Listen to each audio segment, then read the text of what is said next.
Welcome to Master Your Money, Budgeting, Saving, and Debt-Free Living. I'm your host, Nate Tanner. On this show, we use the Triggator philosophy to help you build a spending plan that fits your life, build your savings and investments, and knock out debt with confidence.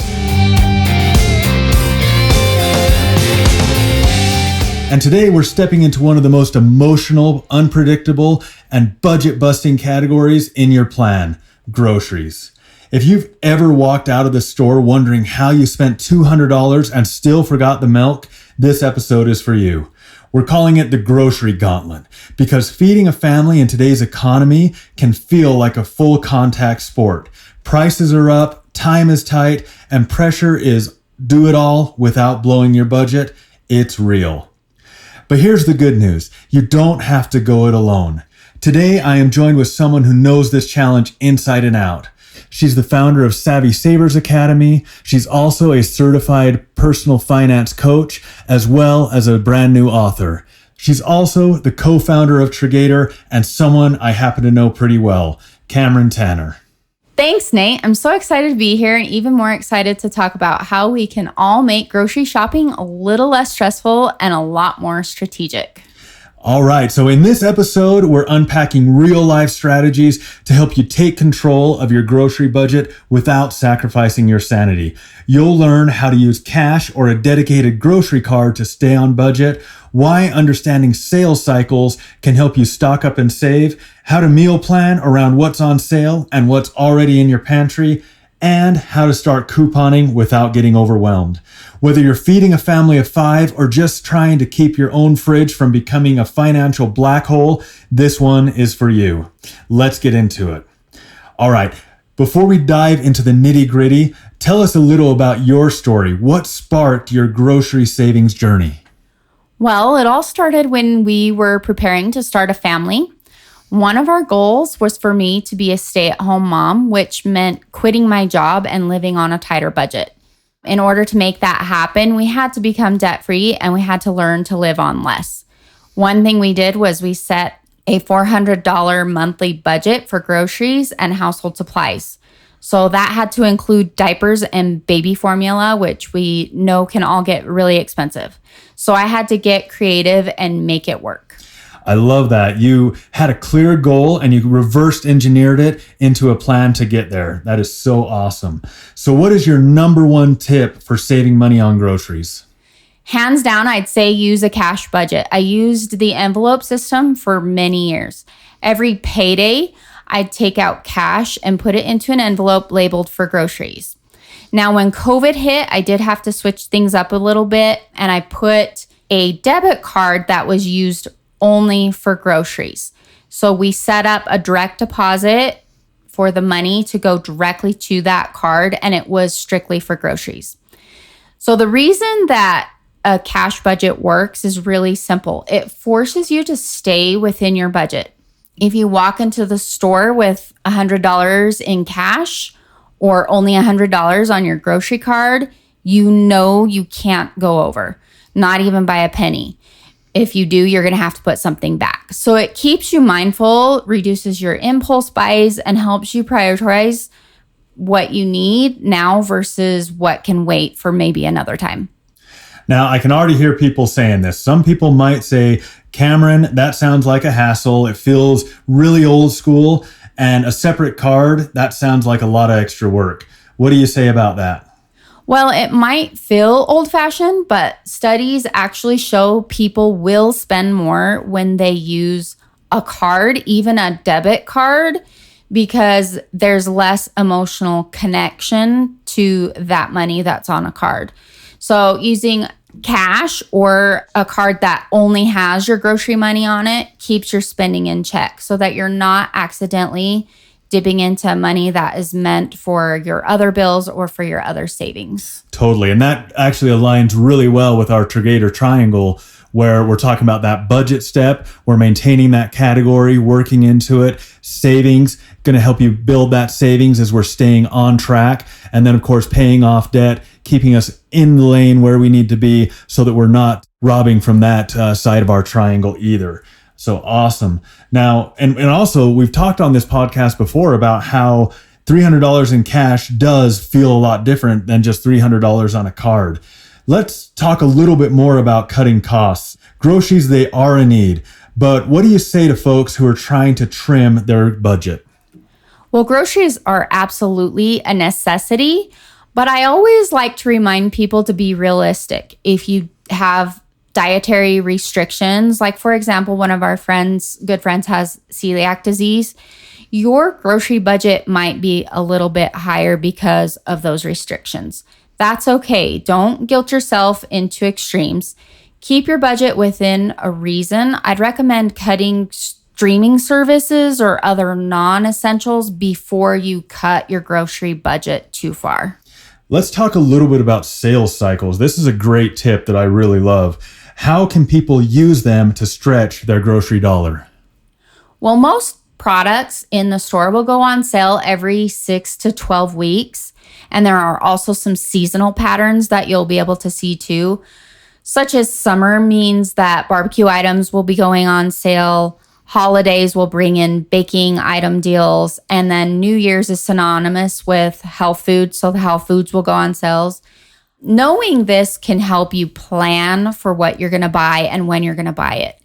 But if you miss a sale, it's no big deal. You can buy what you need now and then just wait until another sale comes around. Now, when something does go on sale, you'll want to stock up to last long enough to make it until the next sales cycle. That way, you'll rarely pay full price.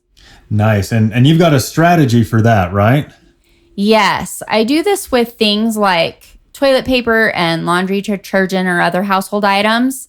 I haven't paid full price for toilet paper in over 13 years because I constantly keep it on a sales cycle of when I purchase it. You can also use this for things for your pantry.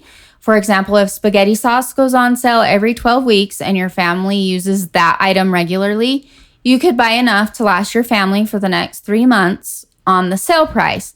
That way, you'll have enough stocked in your pantry and you can shop from your pantry and not the store until the next sale happens. Shopping from the pantry. I love that. And this ties into meal planning too, right? Exactly. Meal planning is another saving strategy that everyone can implement. But not just any meal planning, strategic meal planning.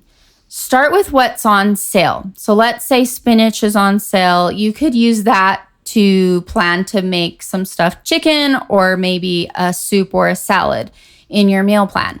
You can also check your pantry and your stockpile and build meals around what you already have.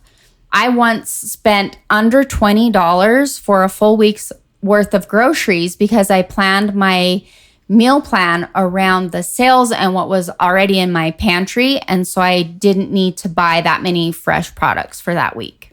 That's so cool. I love that savings and being able to really stretch that dollar where, you had those, non-perishable things in the pantry and were able to shop from there and only have to worry about things like the milk and the eggs and such. That is such a great strategy. So I know that our time is pretty short with you today, but I want to talk a little bit about couponing because I know that you could teach a whole workshop on couponing and that you have, and just any quick starter tips for those who want to maybe get into couponing.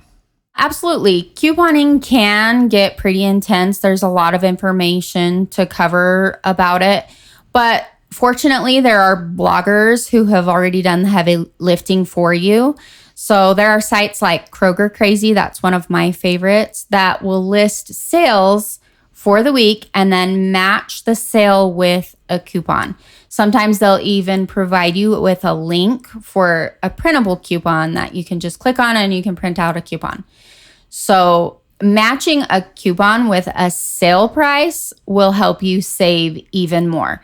And these sites will tell you if the price is a stock up price, so you can know if the price is within a range that it's worth stocking up and filling your pantry or your household items with for a few months.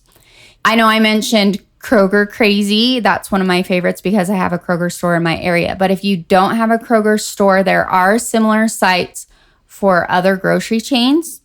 It's a great way to save without spending hours of researching and cutting coupons that you're not ever use. I know when we were talking, you mentioned to me that you never cut a coupon that you didn't use because you kind of kept an eye on things, and you had a folder where you kept all of your coupons, and you just literally threw them into that folder. And then when the sale showed up and the coupon was in use, you would pull it out, cut just the one you use, and be able to use it and save that money. So it saved you tons of time. And I think that was a really fantastic thing. Yeah. So most of the coupons that I got were from the newspaper. You can get printable ones, but I got a couple of copies of the newspaper, and they have a little booklet of coupons in the newspaper. And I would just write the date on the front page of the coupon booklet, and then I'd tuck it away into a little file box. And on these websites that match coupons, they can tell you if the coupon came from the Sunday paper, and they'll tell you which date it was in. And you just go pull out the booklet from the date it was in, and then you can find the coupon you need if it came from the newspaper, and then you could clip it out and use it at that point. But I never spent a lot of time clipping coupons. I only ever cut them if I was going to go to the store and use it. Awesome. I love it because we love to do things right and efficiently. So awesome. Now, before we wrap, I know that you just released an ebook. Can you tell us about it? Yes, it's not grocery related, but it's called Money Made Manageable. I wrote this ebook for anyone who's feeling overwhelmed by money. It walks through the Triggator method and the Triggator triangles, which is budgeting and saving and paying off debt. I put practical steps, real stories, and a little humor into it. So it's a quick, easy read. It also includes some printable worksheets and some motivational quotes to help you get started on a path for a spending plan that's realistic and can help you meet your financial goals. So you can download that ebook for free at Triggator.com. Awesome. Thank you, Cameron, so much for joining us today. We definitely have to do this again. And for our listeners, if you're interested in a virtual workshop with Cameron about groceries, email me at podcast@Triggator.com, and we'll see if maybe we can put something together in the future. So, all right, friends, that's a wrap on the grocery gauntlet, feeding your family without losing your cool. Huge thanks to Cameron Tanner for joining us and sharing those practical, powerful strategies to help us all stretch our grocery dollars without stretching our sanity. Now, I do have a challenge for you today. What I want you to do is I want you to pick one item that your family uses regularly. Maybe it's pasta sauce, cereal, or laundry detergent. And check your local store's weekly ad or app and see if it's on sale. If it is, buy enough to last until the next sales cycle. As Cameron taught us, that's usually every 6 to 12 weeks.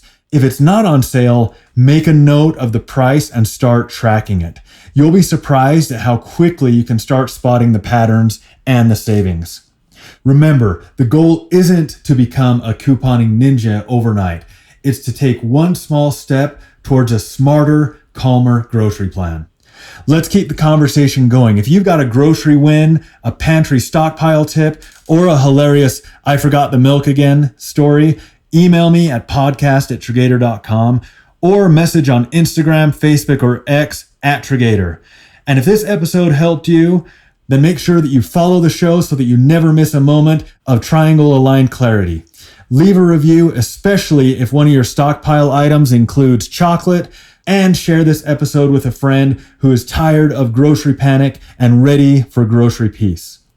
Also, don't forget to follow @Triggator for daily tips, encouragement, and behind-the-scenes content on all social media.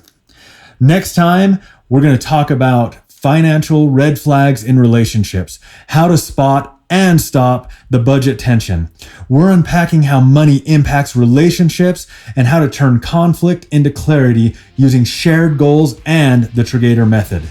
You'll learn how to spot red flags like secrecy, control, or avoidance, understand the emotional roots behind money arguments, use shared goals to turn tension into teamwork, and create a safe space for regular money conversations.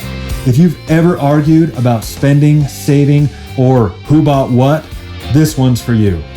Remember, your grocery budget isn't just about food, it's about freedom.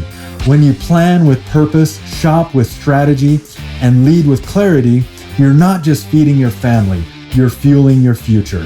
Thanks for listening to Master Your Money, Budgeting, Saving, and Debt-Free Living. I'm your host, Nate Tanner. See you next time.